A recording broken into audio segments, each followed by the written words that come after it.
Greetings and welcome back to yet another episode of the Daily Run, and today we're playing as Cain. Cain is one of those characters that I really like, and not only because you have obviously the advantages like having a key and having the lockpick, which allows you to open golden chests for free, but also because he is not predisposed to any run basically. So what I'm trying to say with that is, if you play a character like Lilith, you know that your run is going to focus on familiars just because she's a familiar kind of character.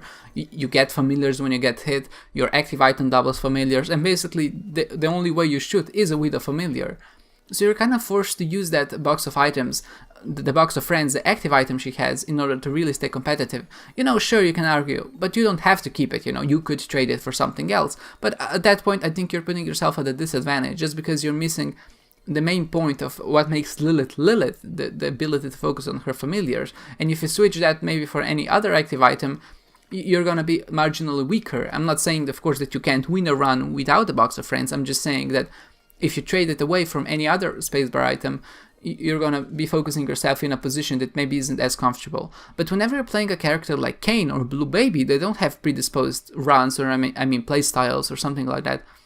You're basically open to picking whatever is coming up, and I think that's where this game shines the most. Whenever you can actually take any item and try to use it to the greatest advantage possible, maybe abusing it in some ways, not really abusing it, but just using it efficiently in the context of the game. So maybe you have the ventricle razor, I'm not really sure how that's called, but the item that basically allows you to teleport.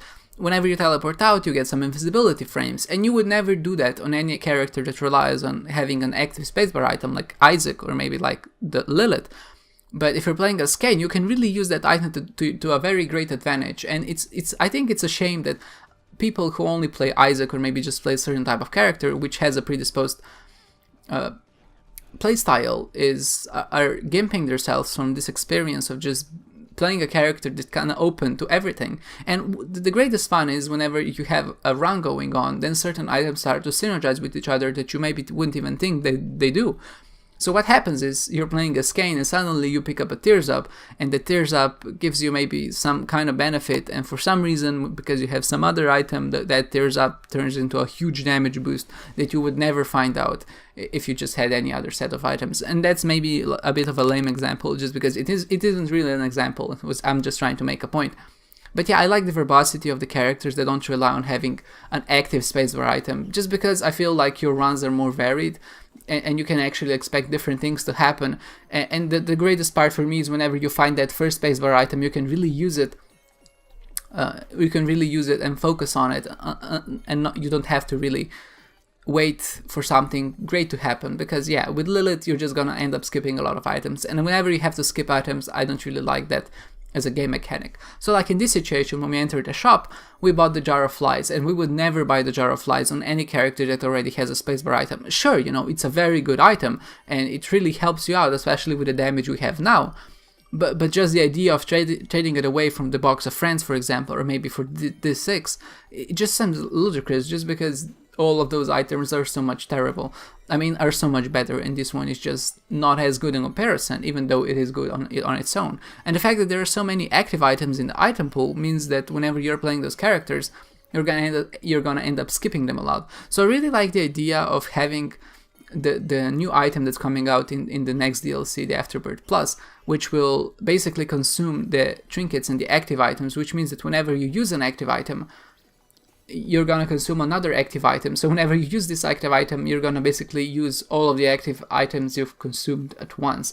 And that's really, that's an ingenious idea to kind of combine the items together. Sure, you could say, but what if I want to maybe have 2 active items or something like that? I think that becomes a problem just from a game design standpoint, because how are you gonna balance that?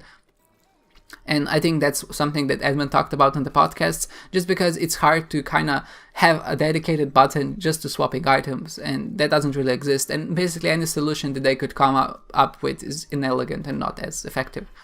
But yeah, enough about the game design rant, or maybe just talk about active items. We are in the run here. So what happened on the first floor and the second floor? We did the Devil Duel, nothing too spectacular happened. Thankfully, the second floor did have some goodies for us, and we did manage to get a small rock. We also managed to get the Magus The mag is Dolly item, I think, which increases your tear speed and gives you gives you 3 hearts, and some of them are blue, some are red, and some of them are black. And the next floor had Magic Mush for us because I saved the Hegala's rune and I used it in a room that had a lot of mushrooms, and luckily one of those did contain the Magic Mush. So our damage is actually looking pretty good. Also, because of the fight on the second floor, we fought Krampus, and we got the Lump of Coal. And Lump of Coal is one of my favorite items. Whenever I see it, I have to pick it up. I really like the idea that the farther away you are from enemy, the more damage you do. Just because it requires, usually whenever you shoot an enemy, you position yourself in a position that of course you can hit the enemy.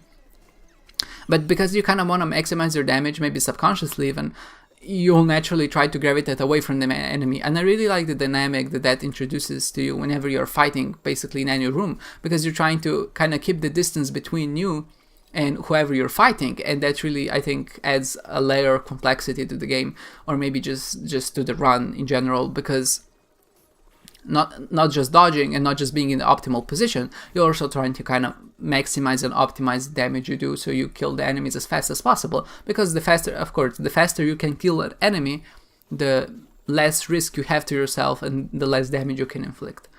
So also what happened is, I really like this combo. We got the the IV bag from our blood bank, and this run only goes to the dark room, which means there's no Polaroid. If there was a Polaroid, what we could do is use our IV bag, and with the IV bag, what we can do then is have basically permanent invincibility, because what we can do is we can use the IV bag, and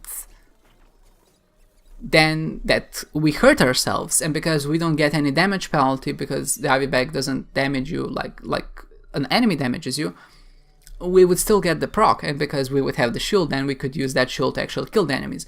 But yeah, we don't have that here because this run goes to the dark room, so we only have the negative, and the negative has a similar effect. If you're on a half-heart interval, only have half a heart or less remaining, whenever you get damaged, you actually inflict 40 or so damage to every enemy in the room, and that might not seem as very good, just because first of all, it's hard to get health, right? Sure, enemies or bosses do drop health, but dealing basically 40 damage to them, or maybe 80 if there are 2 of them, just every run doesn't seem as strong. But what I did on some more difficult rooms, I actually used my IV bag more times, which means that I was able to hit myself through my spirit hearts, and I was okay with that, just because I did have the mitre, which means that I can be pretty confident that I'm gonna get more spirit hearts later on, which I can use to replenish my health. And at that time, I was really rushing to maybe try to get through the boss rush as fast as possible, so I would hopefully get to Hush. But sadly what happens is, just because we did get Curse of the Lost, we didn't see the map, we didn't see where we were going,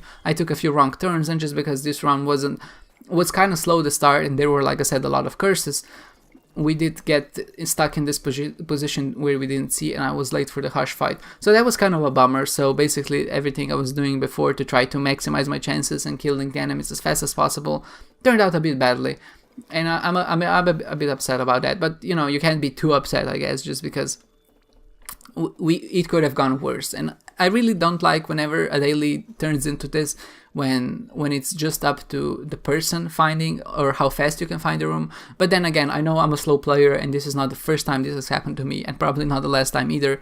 I know that if I kind of optimized my exploration, and by optimizing my exploration, I don't just mean going the right rooms, but what I mean is basically whenever you clear a room, what you can do is then wait, or unless you don't have to wait for the consumables to drop to the ground and pick them up. What you can do is just go to the next room, and if there's a good chance that you will retrace your steps, you can actually pick the consumables on the way back. And if you do that for every room, I think you can shave off about a minute of your whole run, which might not seem like a lot, but in that situation it would actually be just enough for us to catch the Hush fight, because I think we would be able to kill the Mom's Heart in about 30 seconds, especially if we used our bombs, and of course if you used our IV bag to proc our negative, we would be able to deal some good damage with that. And with Mom's Heart, it's actually very good to have an effect that damages every enemy in the room, because whenever she hides and starts spawning enemies, what you can do is use your IV bag to deal damage to every enemy in the room, and you don't have to worry about dodging her shots and dodging the eye lasers or whatever she spawns. just because those eye lasers and any enemy that is there are just gonna die immediately, and she's gonna come back right down. So that means you don't have to reposition, and you just can be in the same position all the time, which is obviously a very good help whenever you're trying to dodge for shots.